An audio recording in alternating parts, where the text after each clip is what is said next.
Hello friends. आज आप सबकी रिक्वेस्ट से मैं लेके आई हूँ साई भाजी और भुगल चावल।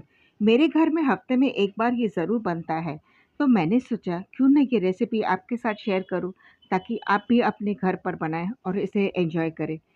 तो देर किस बात की, चलिए इस रेसिपी को हम बनाना शुरू करते हैं। Hello everyone, welcome to kitchen lovers TV. Kitchen lovers TV में आपका हार्दिक स्वागत है। तो सबसे पहले हम आधा कप चना दाल लेंगे और इसे हम 2-3 पानी से वॉश करेंगे। फिर इसमें हम थोड़ा सा पानी डाल के इसे हम ढक के 1 घंटे के लिए भिगाने को रख देंगे। और अब लेंगे चावल को। तो यहाँ पे मैंने बासमती चावल लिया है, तो 1 कप हम बासमती चावल ले रहे हैं। इससे टेस्ट बहुत बढ़िया आती है। आप इसकी जगह पर रेगुलर चावल भी यूज़ कर सकते हैं। तो चावल को हम 3-4 पानी से धोएंगे, ताकि इसमें जो एक्स्ट्रा स्टार्च है वो निकल जाए।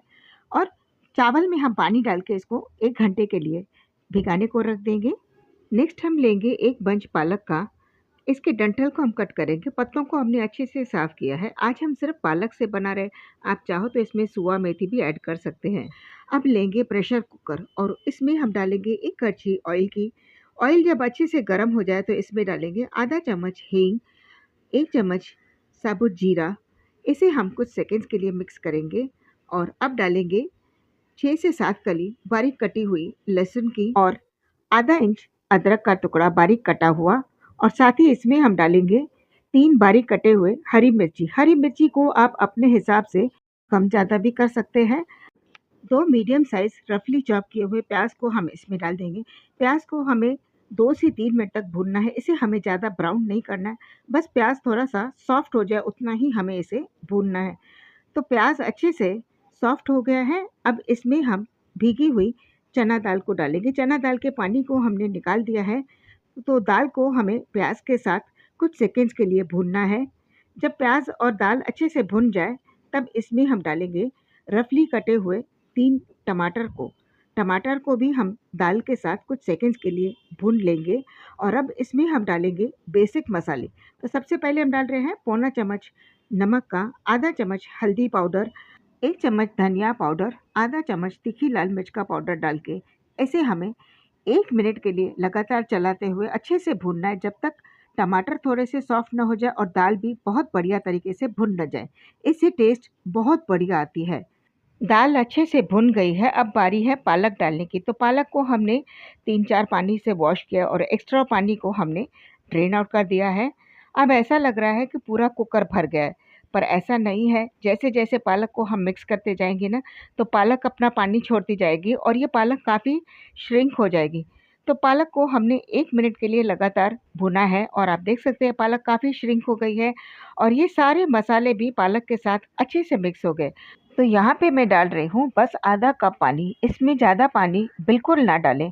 जितना ज़्यादा पानी आप इसमें डालेंगे उतना आपको सुखाना भी पड़ेगा। पालक भी अच्छे से भुन गई है। अब कुकर को हम लिड लगा के इसे हमें हाई फ्लेम पे 6 सीटी आने तक पकाना है। तो ये 6 सीटी आ गई है। गैस को हमने बंद कर दिया है। कुकर को हम दूसरी गैस पे शिफ्ट कर देंगे ठंडा होने के लिए। तो जब तक कुकर ठंडा होता है तब तक हम भुगल राइस बना देंगे।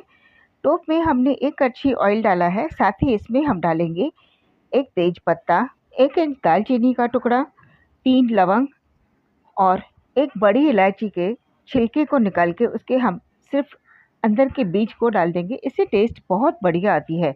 और 2 छोटी इलायची को हम इसमें तोड़ के डाल देंगे। सारे मसालों को सौते करने के बाद अब इसमें हम 2 मीडियम साइज़ के ऐसे लंबे-लंबे स्लाइस में कटे हुए प्याज को डाल देंगे और इसे हमें सौते करना है, यानी कि फ्राई करना है, जब तक ये गोल्डन ब्राउन कलर के ना हो जाए।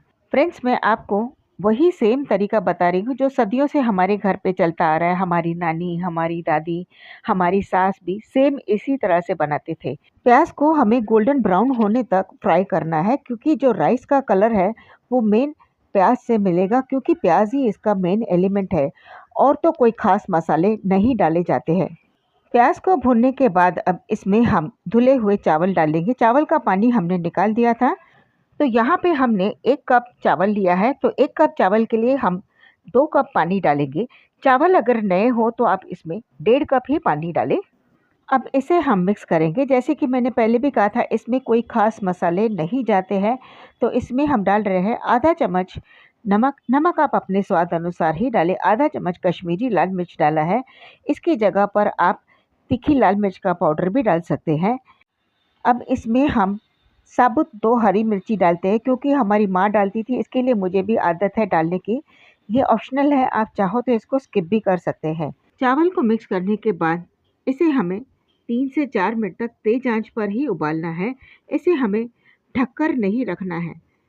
तो फ्रेंड्स, अगर आप हमारे चैनल पे पहली बार आए हो तो प्लीज़ आप बिना सब्सक्राइब के मत जाइए। बेल बटन दबाना ना भूलें, ताकि आपको हमारे आने वाले नए वीडियोज़ की सबसे पहले नोटिफिकेशन मिल सके। और आप देख सकते हैं चावल का पानी काफ़ी हद तक कम हो गया है। बिल्कुल थोड़ा-सा पानी रह गया है। तो इस स्टेज पे हम गैस की फ्लेम को लो कर देंगे और इसे ढक के 8 से 10 मिनट तक धीमी आंच पे इसे पकने देंगे।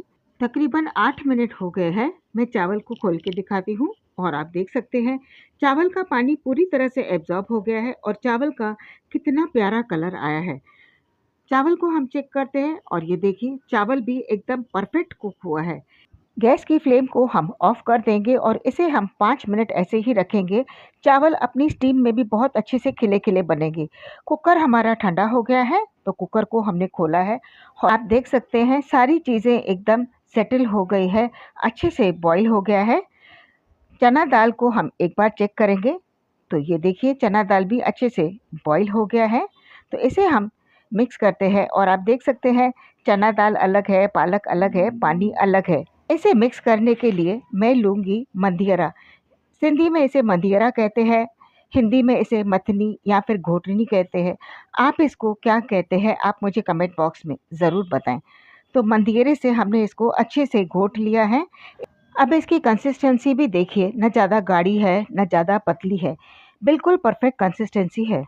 इसे और भी स्वादिष्ट बनाने के लिए 2 टेबलस्पून ऑयल में हमने 5 से 6 कली लहसुन ली है। लहसुन हल्की-सी फ्राई हो जाए तो इसमें कश्मीरी लाल मिर्च डालेंगे। इससे स्वाद बहुत बढ़िया आएगा। तो एक बार आप इसे ट्राई ज़रूर कीजिएगा इस तरह से। तो ये हमारी साई भाजी बनकर तैयार हो गई है और अब चावल को भी हम देखते हैं। तो 5 मिनट के लिए चावल को हमने खोला नहीं था और अब चावल को हम मिक्स करते हैं और आप देख सकते हैं चावल कितने खिले-खिले से बने हैं। 1 कप चावल से पूरा टोप भर गया है। तो आपने देखा ना साई भाजी और भुगल चावल बनाना कितना आसान है। ट्रस्ट मी फ्रेंड्स, ये बहुत ही टेस्टी सब्ज़ी बनती है। जो पालक नहीं खाते हैं ना, वो भी मज़ा लेके खाएँगे। तो एक बार आप इसे ट्राई ज़रूर करें। मेरे चैनल को सब्सक्राइब करना ना भूलें।